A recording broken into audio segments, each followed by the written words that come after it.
Purnawirawan ini nggak main-main melontarkan isu. Ini kan sepaket Pak Prabowo dan Pak Gibran. Tapi menariknya lagi teman-teman, beneran akan jalan nih usaha meruntuhkan Gibran. Semakin memperkecil ruang gerak menteri-menteri yang dianggap sebagai orangnya Jokowi.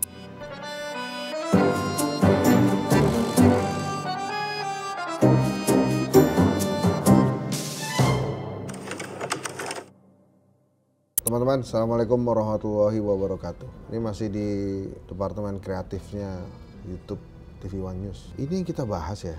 Jadi ada ratusan purnawirawan TNI dari 3 matra, Angkatan Darat, Angkatan Udara, Angkatan Laut. Dan levelnya tinggi-tinggi, Jenderal, Laksamana, Marsekal, dahsyat bos. Paling bawah tuh kolonel kalau saya nggak salah. Tapi purnawirawan ini nggak main-main melontarkan isu. Dan karena ini mereka adalah purnawirawan TNI, pastinya kan juga nggak asal bunyi ya, nggak asbun gitu. Termasuk Wapres Tri Sutrisno ikut juga tanda tangan usulan ini.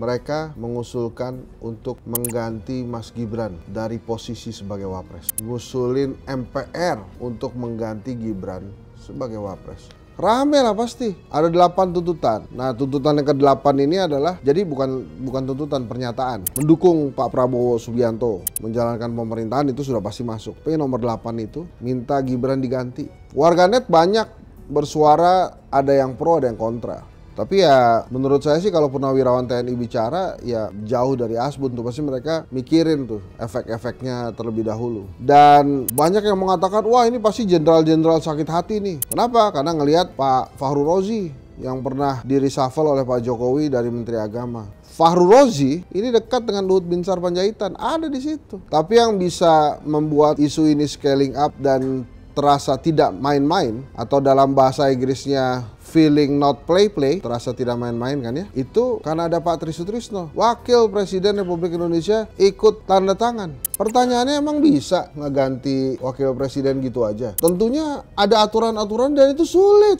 Bukan tidak bisa, sulit. Harus ada pelanggaran berat yang diatur oleh undang-undang yang menyebabkan dia diganti. Apa aja itu? Salah satunya pengkhianatan. Mungkin ada kejahatan-kejahatan berat yang lain ya, korupsi, pembunuhan, atau menggunakan obat terlarang kali ya. Pokoknya pelanggaran berat lah. Baru kemudian dia bisa digentos, kalau kata orang Sunda tuh, diganti. Ya saya lupa, biasanya kita studio sepi, ini banyak orang, jadi harus datar gitu.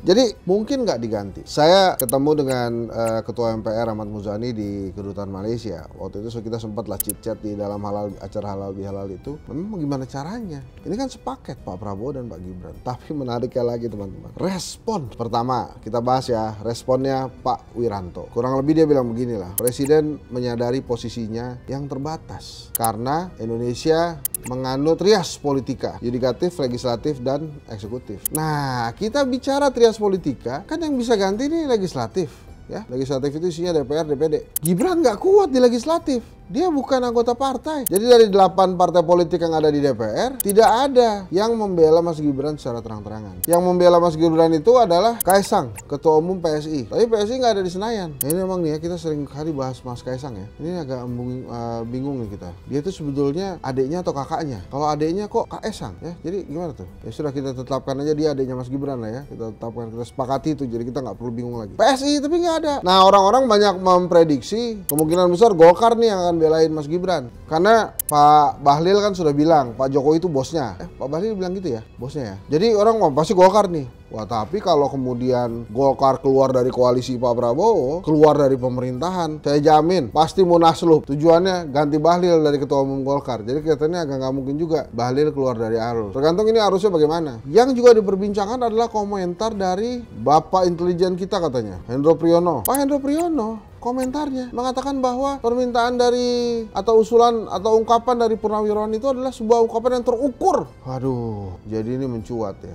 Apakah pernyataan ini adalah pernyataan Sandra untuk semakin memperkecil ruang gerak menteri-menteri yang dianggap sebagai orangnya Jokowi, yang terutama yang kemarin manggil Pak Jokowi bosnya. Apakah begitu? Misalnya, kalau macam-macam lagi, beneran akan jalan nih usaha meruntuhkan Gibran atau gimana? Saya pribadi, Satgas Kritik menilai ini sulit sekali terjadi. Kenapa? Karena ada 3 hal. Yang pertama, Mas Gibran satu paket dengan Pak Prabowo. Yang kedua, katanya kan memang ada pelanggaran etika, tapi itu kalau saya tidak salah sudah diputuskan tidak ada pelanggaran. Jadi aman-aman aja. Yang ketiga, mungkin saja terjadi kalau Mas Gibrannya mengundurkan diri. Tapi kan kecil kemungkinan Mas Gibran mengundurkan diri. Tahu nggak kira-kira siapa yang paling kecewa kalau Gibran mengundurkan diri? Siapa? Bapaknya, ibunya? Enggak. Karena kan udah besar, itu keputusan anak-anak, silakan putuskan. Menurut saya orang yang paling kecewa kalau Mas Gibran mundur itu Anwar Usman. Anwar Usman Hakim MK, pamannya Gibran, itu pasti kecewa banget. Lah gimana? Gua sudah berusaha sampai dihukum-hukum. Saya pasang badan untuk keponakan saya. Kenapa dia mundur?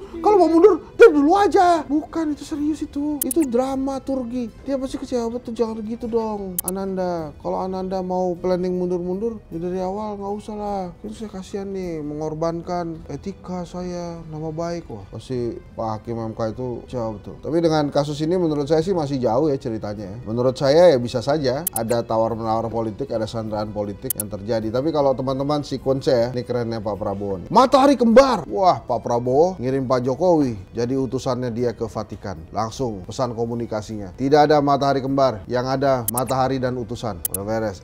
Muncul lagi ini isu pemakzulan Mas Gibran. Jadi kalau menurut saya, supaya isu ini tidak kemana-mana, not going anywhere, menurut saya DPR harusnya mengundang para purnawirawan yang mengusulkan ini, diterima secara formal oleh lembaga negara, dicatat apa saja pendapatnya, kemudian direspon secara formal oleh lembaga negara, sehingga isunya nggak kemana-mana. Kan udah direspon sama DPR sebagai lembaga negara. Jadi kalau menurut saya, usulan saya itu, yang pertama DPR harus panggil para purnawirawan ini, undang lah supaya isunya tidak kemana-mana. Kemudian yang kedua, isu-isu seperti ini sebetulnya tidak bisa dibiarkan sebagai isu liar, karena ini kalau ada, dalam ilmu komunikasi itu ada yang namanya noise ya, gangguan-gangguan. Ini kalau ada noise masuk ke isu ini, akhirnya ujung-ujungnya itu bisa jadi TNI mengusulkan Gibran diganti, nggak ada purnawirawannya tuh. Nah, noise-noise seperti ini harus segera diatasi di awal dengan pemanggilan secara formal itu, sehingga juga dijawab secara formal, diputuskan secara formal, sehingga case-nya berhenti juga secara formal. Terima kasih ya teman-teman,